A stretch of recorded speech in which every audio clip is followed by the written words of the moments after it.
Okay, so this is called the lunge position hip flexor stretch, and we're trying to get some length in our hip flexors. Okay, there's the three main muscles that make up your hip flexors. Okay, the rectus femoris here, the iliacus, and the psoas muscles in your stomach. So we're trying to get like this position to stretch from here to get length into it. This is the perfect antidote to you sitting down in a chair all day. So what we do is we try to assume like a lunge position. So imagine you're doing a lunge, right?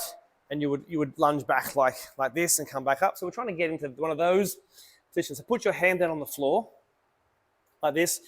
This leg can, sort of the knee can be over the ankle. Here, if you want to have the foot sort of in front of the ankle, that's okay as well. But just try to get the knee over the ankle here. And this knee back as far as you can. And while you do that, I want you to squeeze and tuck your tailbone under.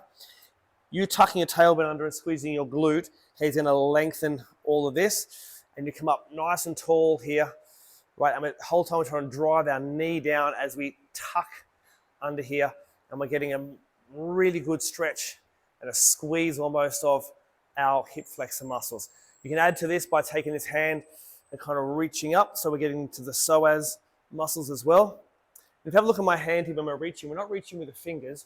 Try and reach with the heel of the palm, what we call Spider-Man hands.